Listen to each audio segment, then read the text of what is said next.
Welcome back, fancy folks. This is your host, the fanciest man of Cornwood, and it's Tuesday, which means we are back to look at another poll winner. This time, the winner of our poll this week was Indoraptor, the perfect hybrid. So for one generic, a Golgari mana, which is a black or a green, and a red, you get a 3/1 legendary creature, dinosaur mutant. Has Bloodthirst X, so this creature enters the battlefield with X +1/+1 counters on it, where that X is equal to the damage dealt to your opponents this turn. Also has Menace, and then Enrage. Whenever Indoraptor is dealt damage, choose an opponent at random. Indoraptor deals damage equal to its power to that player unless they sacrifice a non-token creature. All right, so first of all, before we get too far into the deck, I just want to thank everyone that voted on that poll and that continues to vote on those polls. It means a lot to me that you guys are interacting, and I'm excited to give you a look at how we are going to build Indoraptor here. To that end, let's go ahead and dive into our strategy overview. So when I looked at Indoraptor, I saw the Bloodthirst. I saw that it could be a really good shell for something that I've seen quite a few times, but I haven't seen necessarily in the Jund colors, and that is a Dragon's Approach deck. So because Indoraptor wants to see all of our opponents take as much damage as possible, 3 mana to do that 9 or so damage seems like a pretty good investment, and then Indoraptor's low cost is going to help us get Indoraptor out on the same turn as we're casting one of those Dragon's Approaches. We do have a full 33 of those in the deck just to make sure we have plenty of opportunities because of that second line of text saying we can have as many Dragon's Approaches we want in our deck. We want an opportunity to cast that before we cast Indoraptor each time that we're bringing him in from the command zone. And then obviously we're going to have some dragons in our deck to take advantage of being able to exile Dragon's Approaches from our graveyard and pull those dragons out onto the battlefield. So I've got Dragon Mage here as kind of the representative for that group. And what I love about Dragon Mage, even though it is helping our opponents draw, and that's certainly, something that could be a pretty big downside, it helps us load up on Dragon's Approaches. It helps us put Dragon's Approach in the graveyard if we happen to have some in our hand, whenever we are able to fly in and damage someone with that Dragon Mage. So I like it quite a bit. I also like that as long as our opponents aren't just holding all of their mana for instant speed stuff, theoretically we're going to get first crack at the cards that are coming off of Dragon Mage as well. All right, and then because we have a lot of effects in our deck that care about different types of spells, we've got Cloud Key here as kind of a representative of that. And Cloud Key is basically just going to help us get the cost of our sorceries down, which it is going to affect our Dragon's Approaches, but as we'll see in some other parts, it will also just benefit our deck on the whole. We have some ramp and other things that are also sorceries, and so we love seeing that cost reduction. All right, and let's go ahead and take a look at some of those effects that care about either instants and sorceries or non-creature spells, because obviously we're going to be leaning into that pretty heavily. First, we have Artist Talent. For 1 generic and a red, this is an enchantment class. So whenever we cast it, we'll get this initial benefit, and then we can pay mana into it to level it up and get additional benefits. The first benefit is whenever you cast a non-creature spell, you may discard a card. If you do, draw a card. For 2 generic and a red, we can level it to level 2. Non-creature spells you cast cost 1 generic less to cast. And then for another 2 generic and a red, we can level it to level 3. If a source you control would deal non-combat damage to an opponent or a permanent an opponent controls, it deals that much damage +2 instead. All right, so obviously with Dragon's Approach, we like all 3 of these levels. It can be kind of a lot of mana to put into one permanent, but luckily enchantments tend to be a little bit more durable than, say, a creature or an artifact, something like that. So don't necessarily mind pouring that into it. And on a quick aside, this is why I really love building these decks for the channel, because Artist Talent is a card that when Bloomburrow came out, I just immediately loved and just hadn't had an opportunity to throw that into kind of a spells-based deck yet. So being able to put that in this deck is really satisfying. I think it's a great card. All right, next we'll look at Fiery Inscription for 2 generic and a red. This is an enchantment as well. When Fiery Inscription enters the battlefield, the ring tempts you, so That is a mechanism from the Lord of the Rings set that came out. You can kind of Google and find out more about that.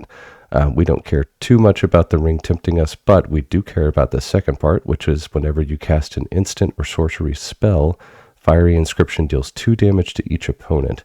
Obviously, that works great with Artist Talent, especially if we have had enough time to invest into that 3rd level, because that means our Dragon's Approaches will just be doing tons and tons of damage. I believe 9 total to each opponent, and that can pretty quickly snowball. Next, we have Pyromancer's Goggles for 5 generic. This is a legendary artifact. It has tap, add a red. When that mana is spent to cast a red instant or sorcery spell, copy that spell, and you may choose new targets for the copy. So obviously we want to be using this to cast Dragon's Approach because we'll be doubling up on not just the damage, but if we happen to have enough in our graveyard, we could also be doubling up on the searching for a dragon effect as well. All right, and last we have something that, unless you're very unlucky, is probably just a win condition for the deck. Any of these decks that run multiple copies of the same card absolutely love this card, and that is Thrumming Stone for 5 generic. It's also a legendary artifact. Spells you cast have Ripple 4, so whenever you cast a spell, you may reveal the top 4 cards of your library. You may cast spells with the same name as that spell from among the revealed cards without paying their mana cost. Put the rest on the bottom of your library. And if you're familiar with Thrumming Stone, the reason this is so great is because of that you may cast spells with the same name clause there. It's not saying you can play those spells or copy those spells or anything like that. You will get more and more cast triggers as this kind of just rolls along. And ideally, we will find just about every copy of Dragon's Approach that's left in our deck. And if you've ever played a deck where you get to go off with Thrumming Stone, that does tend to happen. So great card for the deck. Even if it doesn't finish our opponents off, it does tend to just load our graveyard up with Dragon's Approaches. There's usually enough triggers that we also get to search for a dragon or 2 to put onto the battlefield. All right, let's look at some of those dragons. So first we have Incinerator of the Guilty for 4 generic and 2 red. This is a 6/6 creature dragon with flying and trample. And whenever this deals combat damage to a player, you may collect Evidence X. When you do, this deals X damage to each creature and each planeswalker that player controls. And then the reminder text here: to collect Evidence X, exile cards with total mana value X or greater from your graveyard. All right, so this works fantastically for us because we want to be loading our graveyard up with spells. Most of those spells are going to have, I'd say, 3 or 4 mana value on average. And then we also have effects that will help us discard even more into our graveyard. The other reason I like this is that if we happen to kind of discard one of these dragons because we just got it into our hand and didn't want to pay that high cost instead of searching it up with the Dragon's Approach, this gives us something to do with those expensive dragons. We can use them to actually clear out another player's board or something like that. So not necessarily the biggest, heaviest hitter of the dragons, but really works well with the deck. Next, we have Monoform Hellkite for 2 generic and 2 red. This is a 4/4 creature dragon with flying. Whenever you cast a non-creature spell, create an XX red Dragon Illusion creature token with flying and haste, where X is the amount of mana spent to cast that spell. Exile that token at the beginning of the next end step. All right, so this is one that we don't mind hard casting because it just works so well with Dragon's Approach and Indoraptor. If we can get this down on one turn and then the next turn play a Dragon's Approach and go ahead and swing in and then cast Indoraptor, we could be looking at, I think, upwards of 13 or maybe 15 counters coming in on Indoraptor to just make it that much bigger of an attacking threat, which we obviously love. All right, next we have Savage Ventmaw for 4 generic, a red and a green. This is a 4/4 creature dragon with flying. Whenever this creature attacks, add 3 red, 3 green. Until end of turn, you don't lose this mana as steps and phases end. All right, so this, again, is not necessarily the heaviest hitter, but we love to see this in a Dragon's Approach deck because this means when this attacks, we're getting enough mana to cast 2 of those. And that's just a great way to keep the engine going, keep churning out value, and then keep getting those Dragon's Approach triggers. Next, we have Utvara Hellkite for 6 generic and 2 red. This is a 6/6 creature dragon with flying, And whenever a dragon you control attacks, create a 6/6 red dragon creature token with flying. All right, I love this effect for the deck, not just because obviously it's great to double up on itself and make a dragon whenever it gets to attack for the first time, but also it feeds into the Monoform Hellkite. If we can make multiple Dragon Illusion tokens, those will count as dragons attacking. They'll give us even more of these 6/6 dragon creature tokens. So it's just a great way to kind of snowball and get more and more value out of a card like Monoform Hellkite, but then also just a way to double up on damage after you get one of those Dragon's Approach triggers. All right, next I want to take a look at a category of cards that I really love for red because it has kind of dual modes that these cards are doing. Not only are they helping us put hopefully a Dragon's Approach into our graveyard, but they're also helping us ramp with the treasure tokens, and they're giving us some card draw as well. So I'm going to go ahead and read Big Score, but then keep in mind that Pirate's Pillage and Unexpected Windfall actually have the exact same effect. So this is for 3 generic and a red, an instant. As an additional cost to cast the spell, discard a card, draw 2 cards, and create 2 treasure tokens. Pirate's Pillage is a sorcery for 3 generic and a red, and then Unexpected Windfall is an instant as well for 2 generic and a red. All 3 of these do the same thing. We also have Seize the Spoils, which for 2 generic and a red is a sorcery. As an additional cost to cast the spell, discard a card. This has draw 2 cards and create a treasure token. So very similar, but we're getting 1 treasure instead of 2. I really love that 2 of these are sorceries because we have Cloud Key, we have some cards that care about the specific type of spell, and these will have their cost reduced by that. But yeah, just an excellent way to add card draw into the deck and can work really well just throwing an extra Dragon's Approach in the graveyard for us as well. All right, and last, let's look at a couple of more cards that care about us casting instants and sorceries, or give us some kind of benefit for that. First, we'll look at Bedlam Reveler for 6 generic and 2 red. This is a 3/4 creature devil horror. This spell costs 1 less to cast for each instant and sorcery card in your graveyard. It has prowess, so whenever we cast a non-creature spell, it's going to get +1/+1 until end of turn. And then when it enters the battlefield, discard your hand, then draw 3 cards. So just a lot of great things for the deck going on here with Bedlam Reveler. We're never going to be paying a full 8 mana for this card. We're usually going to pay much, much less than that, but it also helps us reload with cards, which we just really, really love.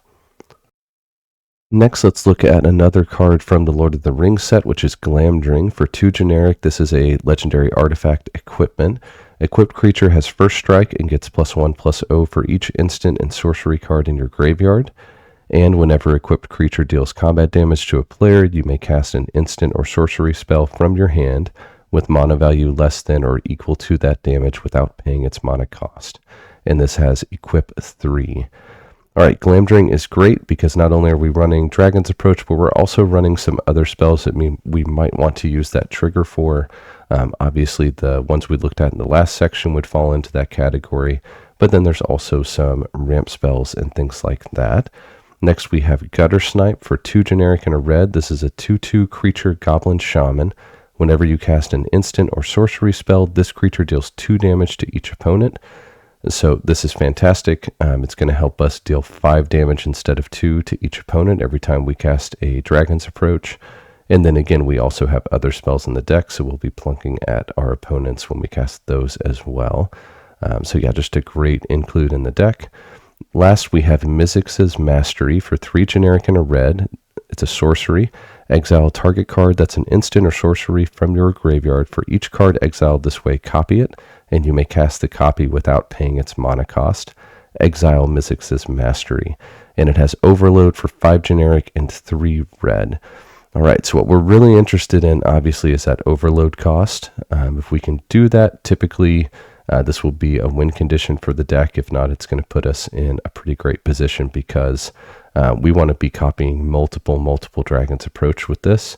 If we can get our Dragon Mage out and really start loading our graveyard every turn with those copies, then this can be an excellent finisher for the deck. All right, if you have stuck around, thank you so much. I appreciate everyone that watches these videos. If you like the content, of course, feel free to give it a like below.